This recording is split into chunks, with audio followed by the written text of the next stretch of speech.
Hello and welcome to Cryptid by Country, Mexico. Today we are starting the series I promised when I began the Cryptid by State entries. I decided that I wanted to do this a while ago, due to knowing that I have quite a few viewers from all over the world, and I wanted to make videos that reflected their mysteries as well. With this series, I also wanted to mention that one of my subscribers named Aaron Marquez asked me to cover this topic as well. So thank you, Aaron Marquez. I suppose you could say that I did start this series a while ago with my Australian and New Zealand videos, but I figured we'd make it official today. Normally with the Cryptid by State series, I put locations up to a vote, but I think I will be doing this one a bit differently. I plan on making one about Canada after this one, and then jumping back down to Central and South America. There are quite a few countries in both those areas, 19 to be exact, so I may play this by ear a bit. Also, I don't know if this will be a monthly thing like the Cryptid by State series or not. Again, we will figure it out as it goes. So, with the whole globe shut down at the moment, join me for a virtual world tour of Mexico. Mexico has quite a lush history, dating back to over 13,000 years ago, and some even theorize farther back to 40,000 years. In saying that, this area was home to the Aztecs, Toltec, Mayans, and originally to the puzzling Olmec. Due to these cultures, a lot of the folklore and some cryptids have basis in those cultures' stories and legends. As you may know, these people were well known for being highly advanced for the time, and it has led some to theorize that they were in communication with extraterrestrials. Whether this is true or not has yet to be proven, but even as such, their intelligence cannot be denied. The Spanish, under the leadership of Conquistador Hector Cortez, defeated the Aztecs in 1521 and took over their city of Tenochtitlan. Hector then made it their new capital city and named the majority of what we know as Mexico, New Spain. Some say it was originally called Mextlico, and Spanish missionaries replaced the SH with an X for easier pronunciation by Spanish speakers. This was actually a common practice at the time. Others say the name has its roots in the Aztec god of war named Mexitli. No one is sure which is correct, but it is worth noting that Mexico's actual name is Estados Unidos Mexicanos, or the United Mexican States. Before moving to the cryptids, the flag of Mexico has quite an interesting story, and it was adopted in 1821. It has 3 vertical stripes, with the white meaning the purity of the Catholic faith, the green stands for the independence movement, and the red symbolizes the Spaniards who helped gain them their independence, and also represents the blood of their heroes. The eagle with a snake in its mouth symbolizes the story of how the Aztecs found where to settle their city. Their god told them that they would know right where the spot was when they saw an eagle on a prickly pear tree eating a serpent. Okay, enough about the history, let's look at what you probably clicked on this video for. Mexico has a different take on cryptids than most other areas I've talked about before.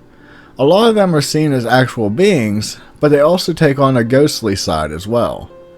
Obviously, many are familiar with the area's most popular cryptid, which is the chupacabra, but they also have quite a few Bigfoot sightings as well. Not to mention that it is home to a pair of spectral dogs that I talked about in great depth in my Phantom Dog video, which are known as cadeos. Due to this, I will not be talking more about them here, but I highly suggest you check out the Phantom Dog video if you haven't already, since they are quite an interesting topic.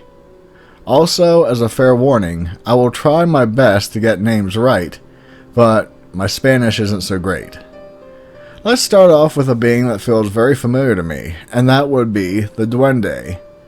These creatures have their lore in many cultures, but they are primarily seen as basically a gnome that for the most part seems to be helpful.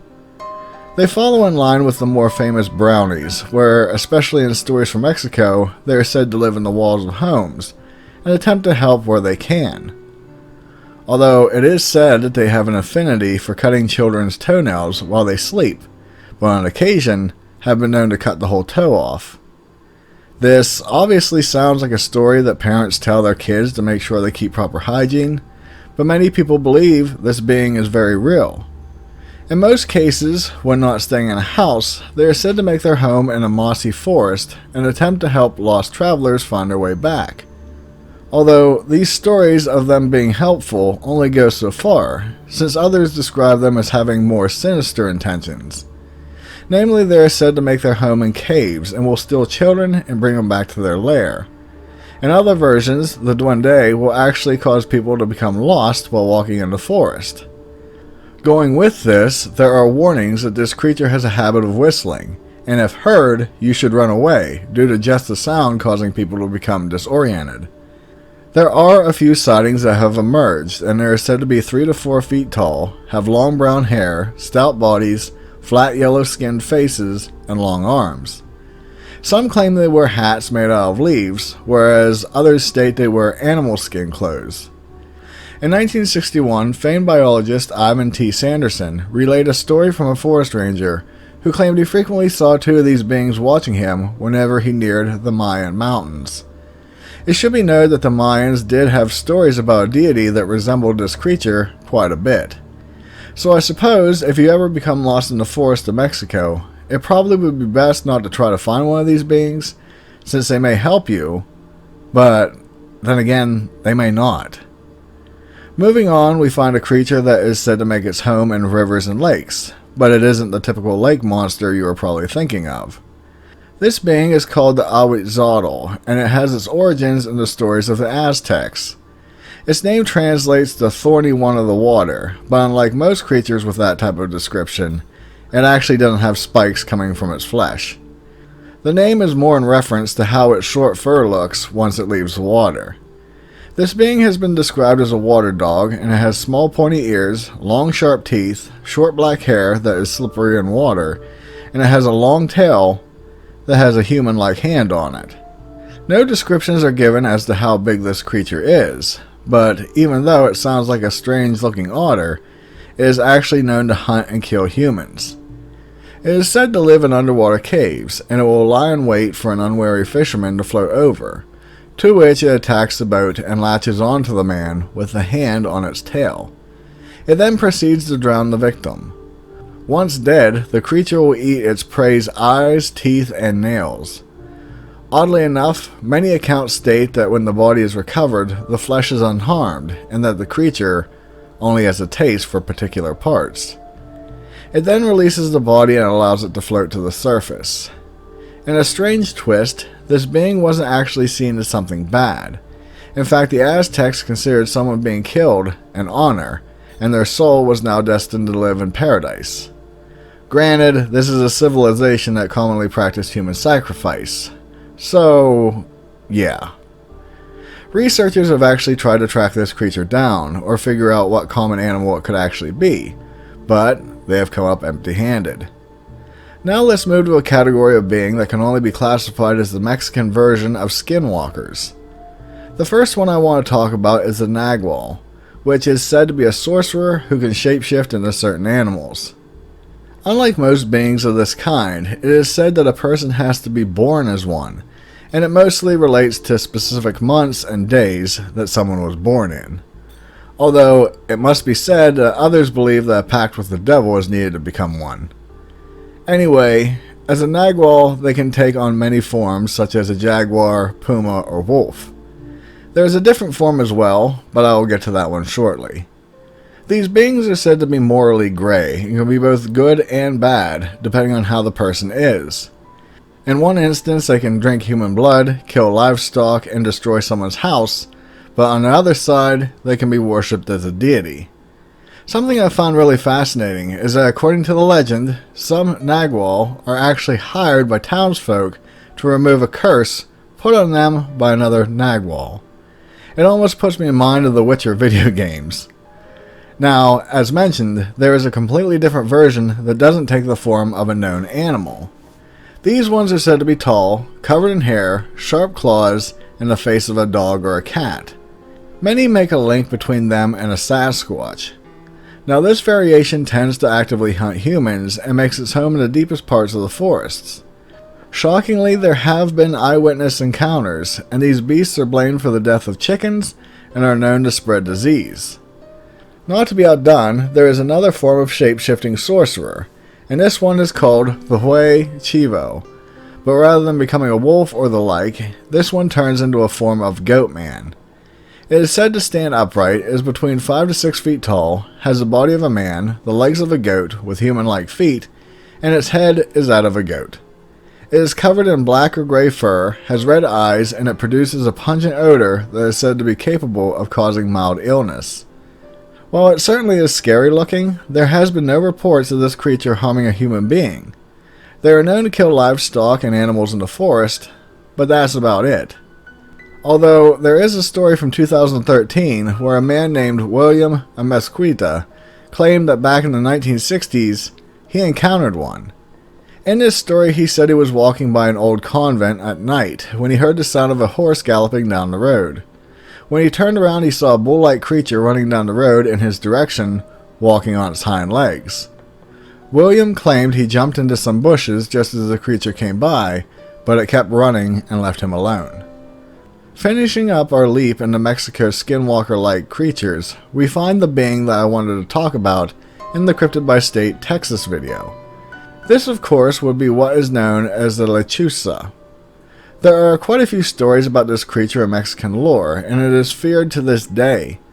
Most sightings come from Chihuahua, Durango, Nuevo Leon, and Tamaulipas, but it has been seen in other locations. It is a witch, also known as a bruja, that has the ability to turn into a half-woman, half-giant owl hybrid. During the daytime, these women are said to appear completely human, but once it becomes night, they transform into this beast. They are described as being around 5 to 7 feet tall, having the body of a human-sized owl with a wingspan of 15 feet, the face of an old woman, and stand on 2 powerful bird-like legs, which they have the strength to carry off a full-grown adult. There is another version that is simply a large black bird, but I have to wonder if that is more in line with the thunderbirds that are said to make their home in Mexico as well. The lechuza strictly has a taste for human flesh, and has devised many ways to attain that meal. Once it finds someone it wants, it is said to perch on the person's house and either whistle or make the sound of a baby crying. When someone leaves their house to see what is wrong, they become the victim of this creature, who will pick them up in their incredibly strong talon-like feet and take them to their lair in the forest. Those who are aware of these tricks will frequently find deep claw marks in the roof of their house the next day. Some claim that just by seeing one of these creatures means certain death for someone in their family. It is said that if they are desperate enough, they will attempt to run a car off the road to try to get the passengers inside. It makes it all the more easier for them, since it is said that they have the power to drain a car battery. Bullets are said to have little effect on this being, but salt is said to drive it away. Strangely, they say if you tie 7 knots in a rope and hang it on your door, the lechuza will leave you alone, since it sees the display as a sign of respect. I seem to be saying this a lot in this video, but it should be said that some view the lechuza as a being that only seeks out people who are bad. In other variations, it doesn't cause death if it doesn't attack, but it serves more as a warning that something bad may happen. Now, as usual, I couldn't include all the creatures that I want to talk about, but I am leaving them in as an honorable mention. The first is the onza, which is said to be a different form of mountain lion. They were spotted quite a few times throughout history, but they have never been captured. They are leaner than a puma, have striped legs, tall pointy ears, and a very long tail. Unlike most cryptids I talk about, this cat isn't something from nightmares, but it might be a long-lost ancestor of mountain lions. Going from things not in nightmares, we're going to something that most certainly is, and that is the cucoy. This creature is a Mexican version of the boogeyman. It is said to lurk under beds or in the shadows and will wait for the right opportunity to attack. Its description is terrifying, with long bat-like ears, large fangs like a barracuda, glowing red eyes, and is covered in pitch-black fur. Granted, most stories about this involve scaring children into behaving, but I love the story, and I know if I was told something like that was hiding in my room, I would never have done anything bad. Finally, we move on to one that I assure you I can't pronounce, and it is the Telecanequimili. Whew, Say that 3 times fast. This was a creature from the Aztecs, obviously with a name like that, which tended to hang around foggy areas. It is seen as both a creature and a ghost. Descriptions vary, with some saying it didn't have legs and would instead drag its body along with its arms. Its head was said to be like a small human skull with many sharp teeth in its jaws. It would appear from the fog and let out a wail like a man in pain, and the call could be heard for miles around. Some viewed this creature as the god's way of reminding people of their own mortality, whereas others claimed that the being brought an omen for an upcoming plague or destruction. As with many old tales, there is stories that if a person talked to the creature, it would offer to trade, but if you refused, it would become dejected and leave the area. As I close this week's video out, I hope you enjoyed this one, and I also hope that I made my fans from Mexico proud. You sure have quite a few tricky ones. If you haven't yet done so, do please consider subscribing to my channel for more content like this. Also, it would be greatly appreciated if you could share my videos with someone you know who may be interested in this type of genre. With that, be safe, and I'll see you in the next one. Later.